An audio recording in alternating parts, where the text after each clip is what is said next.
Very good day to all the viewers of my video who are watching my channel. I would like to tell you this thing first of all, that this video is the second part of our lesson and it will deal with constructive effects and the destructive effects of the volcanoes. So if you haven't watched the first part, I will drop it in the description box. You can just go there and have it. So yeah, we will start with the part 2 of this video, that is the effects. First of all, constructive effects.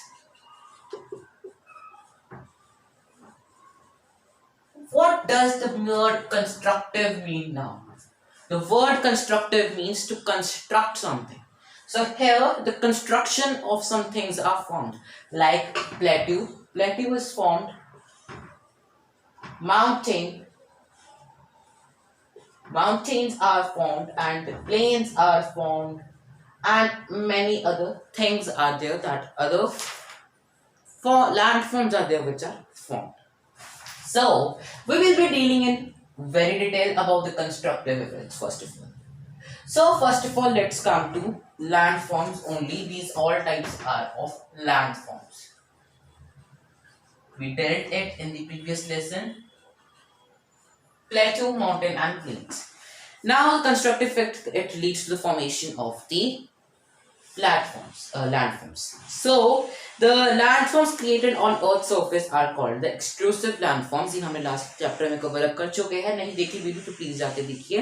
अच्छा, last part में मैंने एक गलत की थी चीज, उसमें मैंने आपको बताया था दी एंडोजेनिक फोर्सेस को मैंने बताया था कि वो एक्ट करते हैं on the outer surface of the earth. That information is wrong, क्योंकि endo word means inside the earth, तो वो forces inside the earth work करते हैं. So please don't misunderstand that concept.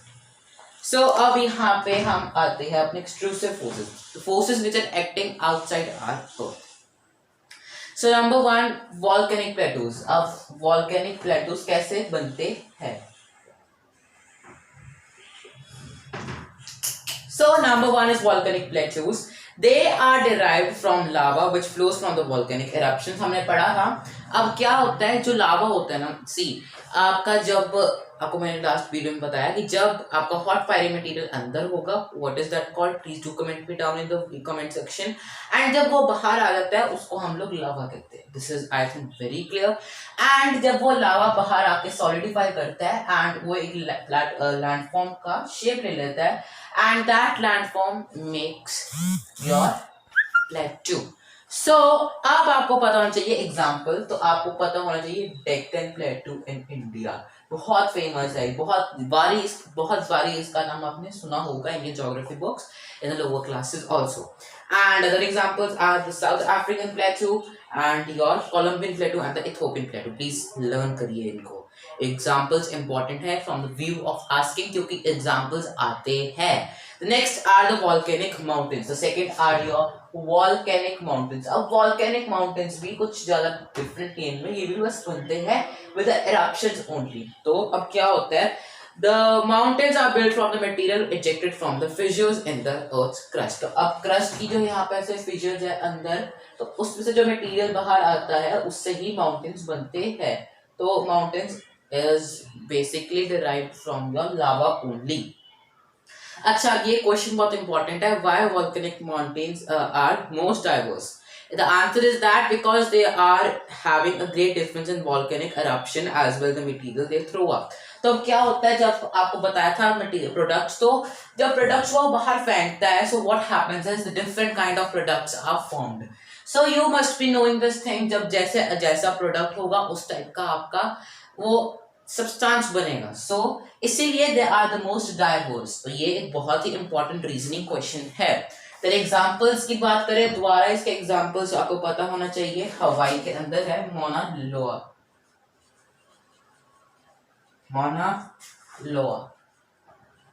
इन हवाई. ओके, सो ये आपको पता होना चाहिए. And volcanic mountains are commonly found in the circum Pacific belt. और एग्जांपल्स पता होने चाहिए. Mount Fuji that is in Japan, it is very famous. अगर आप शिनचैन देखते हैं तो आपको इसका नाम पक्का पता होगा. Then Mount Mayon in Philippines and Mount Merapi in Sumatra and Mount Agung in Bali and Mount Cotopaxi in Ecuador. Third example that we are going to study is volcanic plains.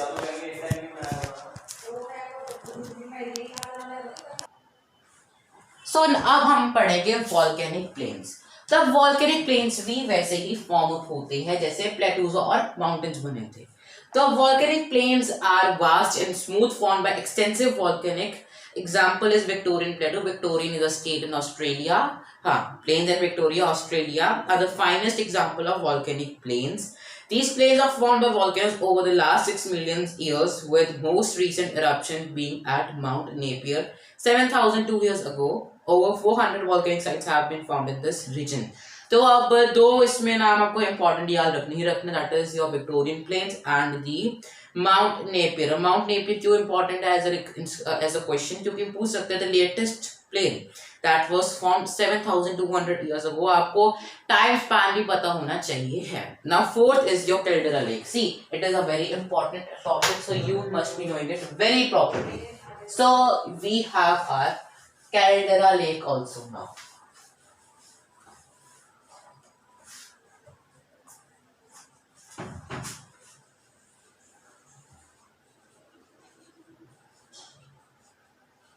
So basically अपने याद क्या रखना है, due to repeated eruptions what happens, summit is blown out and large depression is formed, that is caldera. and जब caldera में पानी भर जाएगा that is your caldera lake. अब इसको मैं समझाता हूँ. तो क्या होता है, this is your mountain जहाँ से आपकी volcanic eruptions होती है and this is your summit or your vent. तो यहाँ से जब ये ब्लोन अप हो जाता है, कई बार क्या होता है ये ब्लोन अप हो जाता है, ये इतना बड़ा ऐसे बन जाता है एक स्ट्रक्चर. एंड जब यहाँ पे रेन आती है इट गेट्स फिल्ड, ये फिल्ड हो जाता है with water and the structure is known as caldera lake. So इसकी डिस्क्रिप्शन पढ़ते हैं अब. Repeat due to the repeated eruptions in summit of a volcano may be blown up. In this place, a large depression called caldera is formed. These are generally formed when the magma chamber is no longer able to emit sufficient magma. So इसके example crater lake in USA and it is about 10 kilometre wide. Wide क्यों है, अब wide word क्यों use किया गया, क्योंकि इसका इस तरह से आएगा. This is the width that is 10 kilometres. The next topic is hot springs. अब नेक्स्ट टॉपिक की जो हम बात करेंगे that is your hot springs. Let's listen what are the hot springs now. Hot springs, तो अब आपको पता होना चाहिए हॉट स्प्रिंग्स क्या होते हैं. स्प्रिंग्स हॉट, I think नाम से बहुत क्लियर है. Hot spring, the movement of magma in the interior of Earth heats up the underground water, particularly around magma chambers. तो क्या होता है, जब आप एक वेसल है आपके पास, इसको हीट करेंगे आप, इसमें पानी भरा हुआ है, तो water will start getting evaporated. Same way जब इंटीरियर अर्थ है, यहाँ पे आपका कोर है, दैट इज द मोस्ट, जहाँ पे सबसे ज्यादा गर्म है. सो यहाँ पे भी इसको हीट मिल रही है. तो वाटर जो यहाँ पे पड़ा है, आपको पढ़ा होगा आपने 4th क्लास में कि water is present beneath the earth surface. 6th में भी पढ़ा है एंड 7th में भी पढ़ा है in your chemistry and general science. तो क्या होता है, this water starts getting pushed out of your earth. When water turns into steam, it gushes up the surface. Hot springs are known as thermal springs. Thermal springs, याद रखना thermal क्यों, thermal is your heat springs. आपको पता होना चाहिए. अब thermal springs होते हैं ये सारे, एंड इसका एग्जांपल है मणिकरण इन कुल्लू वैली ऑफ हिमाचल प्रदेश. तो अब आपने सुना होगा, एग्जांपल के बाद समझाता हूँ 2 मिनट. मणिकरण इन हिमाचल प्रदेश. तो अब आपने सुना होगा somebody says that if you are having any kind of your skin problem, just go to Manikaran ji. Now what happens is actually there is a scientific reason why the skin diseases get cured easily, क्योंकि जब वहां से steam बाहर आती है, so it अपने साथ वो सल्फर भी साथ लेके आती है, because it is a kind of an product form. तो sulphur is very good for the health diseases, skin diseases. So yeah, that is the reason why it is said for to cure any kind of your skin disease you should go to the Manikaran in HP, that is your Himachal Pradesh. Next, let's move to the geysers. What are geysers? Now let's have an example in our homes only. That is geyser something to all, obviously it is heating up your water. तो अब geyser यहाँ पे क्या है? A geyser is a fountain of hot water and steam that escapes when hot escapes when underground water comes into contact with the hot volcanic rocks. तो अब क्या होता है, these are your hot volcanic rocks. Suppose मैंने अभी structure draw किया, इसके ऊपर भी हो सकता है, नीचे भी हो सकता है.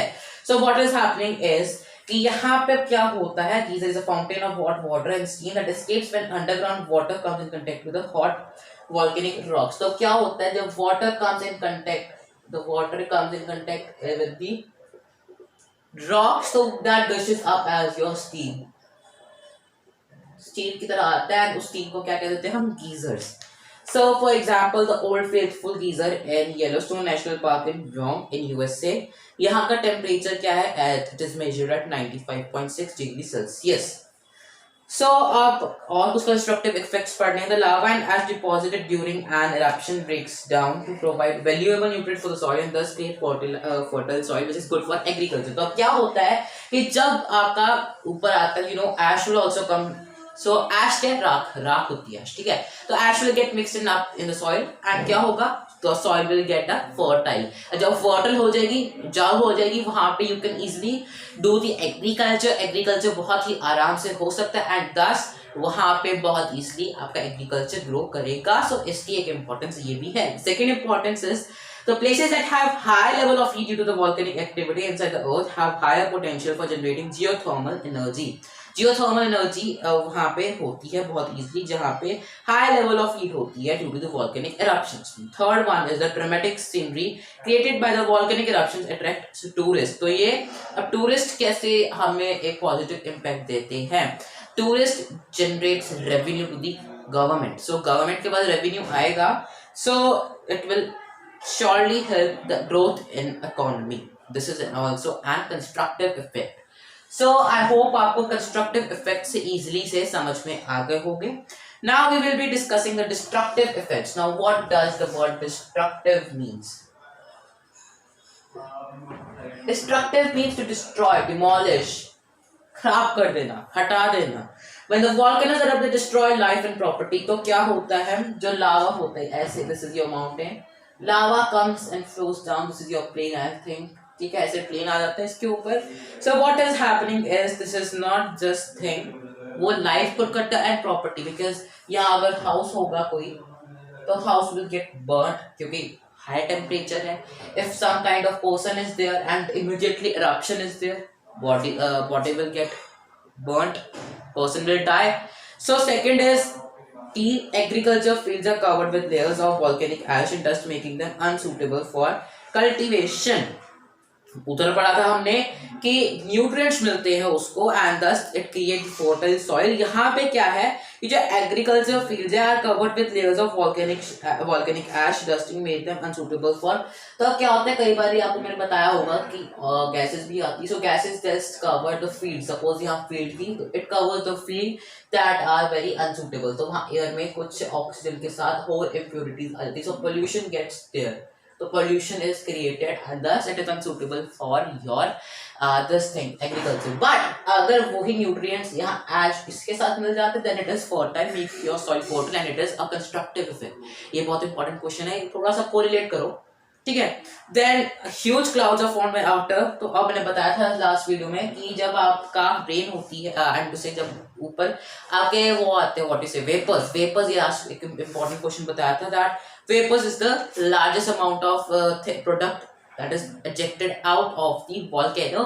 So अब जब vapors आते तो vapors ऊपर जाके condense हो जाते, they get condensed into the clouds and clouds में जब condense होते तो वो हवा के रुख से आगे चल जाते हैं and where they bring the what rain. Yes. Then the volcanoes also emit poisonous gases.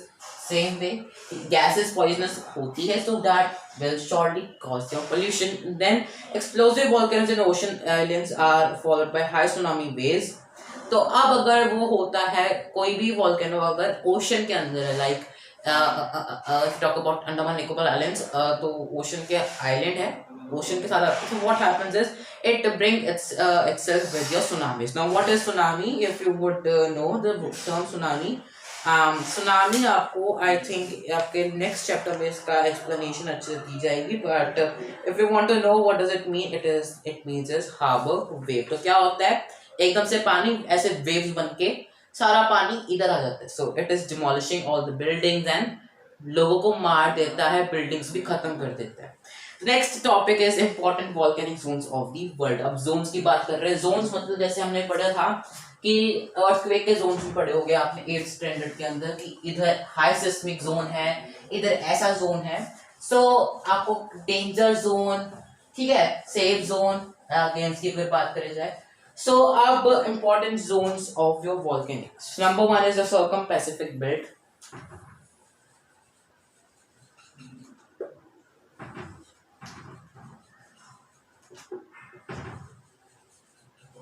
Circum Pacific belt अब क्या होता है? तो वॉल्केनोस आपका न्यू अर्थक्वेक बेल्ट्स. तो बताया था लास्ट टाइम भी कि अर्थक्वेक्स और वॉल्केनोस इंटररिलेटेड है, एक आएगा दूसरा भी आ जाता है, ये नहीं कि आएगा आएगा, आ जाता है. Pacific Ring of Fire, the circum-Pacific belt is also called the Pacific Ring of Fire because over 80% of the total number of active volcanoes are concentrated in this region. तो अब ये एक रीजन है सर्कम पैसिफिक बेल्ट, एक जगह है in your world map. आप जब करेंगे उसमें आएगा. Among these are included 40 active volcanoes in India, over 100 in Philippines, 70 in Indonesia and 40 in Japan. तो 80% जो भी आपके एक्टिव वॉल्केनोस, हमने 3 टाइप के वॉल्केनोस पढ़े थे, एक्टिव, डोर्मेंट एंड एक्सटिंक्ट. उनमें से active are the most destructive. ठीक है, तो एक्टिव वॉल्केनोस जब आते हैं, so 80% of total number of active volcanoes are concentrated in this region, that is the circum-Pacific belt, and thus this region is called your Pacific Ring of Fire. Fire cube, fire represents your volcano.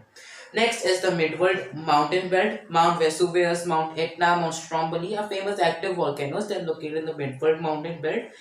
So the only active volcano in India is at Andaman and Nicobar Islands. Is also located in this belt. So the second belt is your Midworld Mountain Belt.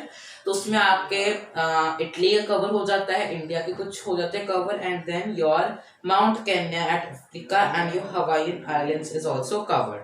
With this आपका ये chapter होता है खत्म. In next video I will be covering a bit of short type of question answers I will be discussing of this lesson, and then I will be giving a short test also. So आज का एक homework question is this, that you have to tell what are your caldera lakes. What are caldera lakes? You have to explain this point, it is important. So with this